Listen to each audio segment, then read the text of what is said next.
Manchester City played Chelsea in the Premier League on Saturday. Raheem Sterling was subjected to reported racist abuse from Chelsea fans. Chelsea have suspended 4 supporters whilst they continue to investigate the incident. City manager Pep Guardiola and Jurgen Klopp addressed the incident this week. The problem with the racism is in everywhere. The people we focus in football, it's not just in football, unfortunately. If it was just in football, we'll be safe, but the racism is in everywhere.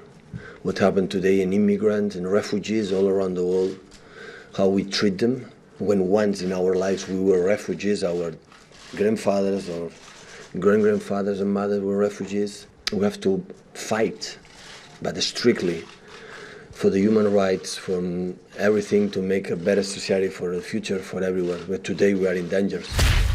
I already thought his reaction was just brilliant.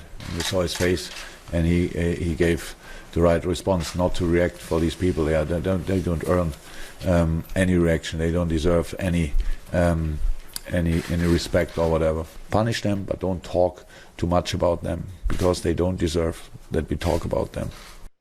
I mean, Jurgen Klopp particularly, his reaction is basically let it slide, pretend it's not happening. Is that the kind of protection and support that a manager should be giving to their players? Yeah, well said by Jurgen Klopp, a man who's never faced racism. Yeah, I couldn't agree more. And when that happens to you, when you're in that position, it's like a helpless position to say, and people are constantly saying like, oh, just ignore it, be the bigger person. How? What does that do? How does that change anything? He said, he made the comment of they don't deserve respect. It's not about giving them respect, but how do you change a situation if you're constantly trying to hide from it? You're constantly avoiding it, constantly saying, let's not talk about it. Let's punish them, but let's not talk about it. So I don't think it's necessarily, when people bring it to the forefront, you're not giving them attention, but you're bringing a bigger issue to the forefront so it can be discussed, so actions can be taken to try to eliminate in order to eradicate racism, you have to hit it head on. And in our society, whether it's football or not, people are scared to talk about race and talk about racism, and the racist people and the racist acts end up winning because we as a footballing culture allow it, because you have coaches and players and presidents of FIFA telling you, yeah, just walk away, it's fine. In what world is this okay? It's never been okay. It's a disgusting and despicable act, and it should be dealt with as such, not by remaining silent. And then, I mean, you can even look at it from not a different perspective, but like when the people who are in charge, who have the authority to make changes, Sepp Blatter, for example, back in, I think it was 2011, when they asked him about racism in the game, he said, no, it's not an issue. He said that, you know, there are instances where racial gestures or racial comments are made during a game, but as long as you shake hands at the end of the game, it's okay. What? Like, are you kidding me? So what is it that a Jurgen Klopp doesn't understand from a player's perspective about how it makes you feel when there is such an incident and you're the subject of it?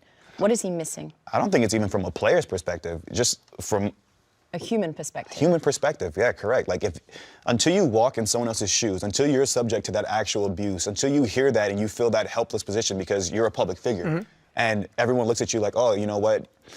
You should be the bigger person. You're an athlete. You should just walk away from it. Why? If I was on the street and someone said it to me, am I gonna just walk away? You've been subject to that on the pitch. I have. What did it make you feel?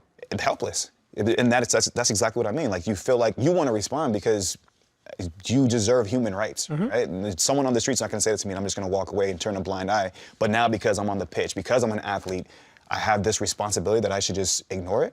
You know, and I think for social media is another issue as well, because it gives people that platform to speak to anyone and just hide behind a keyboard, you know? And one of the times when I was abused was on social media. Yeah. And for, you know, I think for a bit of time, I did ignore it. I was just like passive about it, and I just would ignore it and keep it to myself. And then it got to a point where I finally was like, no, I'm gonna retweet this because people need to see this. People need to see that this is still occurring in our culture, that it is still an issue, that it does have an impact on players, that we are affected by it.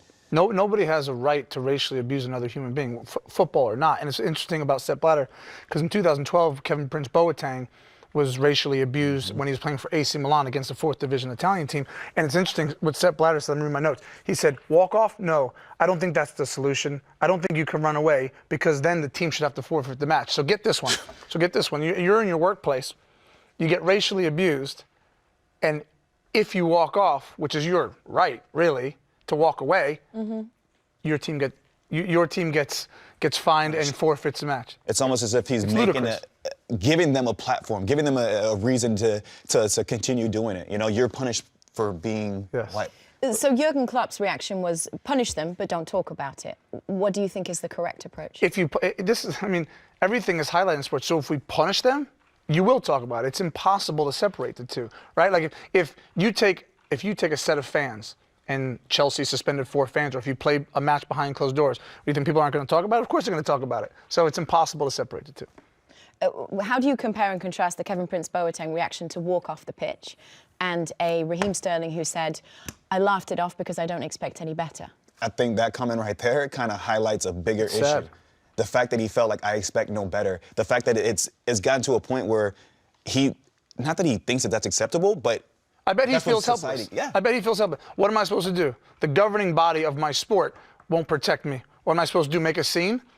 And then if he makes that scene, like you just said about Kevin Prince Boateng, if he makes that scene, he's a bad person. Then they label him, look at him. Like, why can't he just keep playing? Why can't he just focus on the game? Or that's a distraction for if he had a bad game. He's focused on other things. Where did you find support when you went through that? Did you find support within the club? I did, but you know what's funny? I did find support. I have to give credit to Rangers because they immediately showed support. The fans, the board, everyone that's part of that club did support me. But the interesting thing about that is the people that I turned to initially were people of color as well, and it kind of creates that separation, right? But they're trying to eliminate racism, but when something does happen, that's who I felt the safest with because they could relate to it. They could understand what I was feeling at that moment, which kind of sucks that it ended up being that way. But credit to Rangers because they were very supportive. They did take action. They, did do their part to try to resolve the situation. And I've been on teams where we've gone to certain countries, and I know that the political and the racial issues, there was a lot of tension, and I've told my team captain, listen, I support you. If something kicks off here and bananas are thrown on the field or monkey chants are made towards our black players, walk off the field. I will, in support of you, take the rest of the team when we go in the locker room. There's no standard for this. We must go. It's an awful subject. It's one we could talk about for hours. We already did off screen, didn't we? We're all appalled by it, but we do have to go to a break. We'll be right back with more BR Football Matchday after the break. Stay in a minute.